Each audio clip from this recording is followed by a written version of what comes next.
Good morning, guys. It's View from the Pew. It is Tuesday, April 27th, 2021, and we're looking at the commands of Christ from the Gospel of Mark. We're in Mark 13, the end of Mark 13, looking at verses 33 through 37, and there's a command that comes up 3 times in this, and it's the simple command to watch. Think of the idea of someone who's on guard, someone who's watching, someone who's aware of a situation and trying to be mindful of a situation. And in this crazy world we're living in, I'm going to admit it's easy to want to find diversions, distractions, want to bury our head in the sand because the news can be very sobering at times. It can be very negative at times. But we got to understand all of this is a plan that God is working to bring to fruition the return of his Son and the end of time. And Jesus has been talking to them about the end of time and the sign of his coming. And I don't normally read from the King James, but I'd like to read from it today. Verses 33 through 37 say this, and listen to the word. It comes up 3 times. Take heed, watch and pray, for you know not when the time is. It's the time of the Lord's return. For the Son of Man is as a man taking a far journey who left his house and gave authority to his servants and to every man his work, and commanded the porter to watch.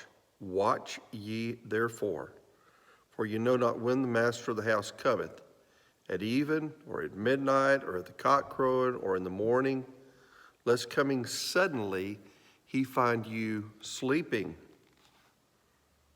And what I say to you, I say unto all, watch. Watch. It's interesting, we live in a world that wants to be woke, but we actually live in a world that needs to be woke in the right way. The great fear in our lives ought to be that Jesus Christ comes back and we're not awake, that we're sleeping on the job, that we're sleeping when we ought to be watching. Now, we understand we got to get a certain amount of sleep each night. That's not what it's talking about. It's talking about the church sleeping on the job. It's talking about the Christian sleeping on the job. It's talking about us sort of kicking into cruise control and not engaging the world and being aggressive in this world and sharing the gospel and discipling the nations and doing what we ought to be doing. And as those early disciples did, turning the world upside down. And this command actually comes up at different times in Scripture, talking about awake, O sleeper, and Christ will give you light. The idea of stirring us from our slumber. And so you don't want to be caught sleeping. You want to be caught watching. You want to be caught watching. You want to take heed and watch. And I think the last one was pray. Take heed and watch and pray. Beware and watch and pray, because you do not know the hour or the day. And here's the deal. The Lord is gone, but he is returning, and he can return at any moment. So you want to be ready. You all want to be ready, because he's coming back. So watch and pray. Well, I pray that you'll join us tomorrow for prayer as we meet at 6:15 p.m. I want to encourage you to think about your own walk with the Lord. As if God were to come back now, would he find you, quote unquote, asleep on the job? And may he never find any of us that way.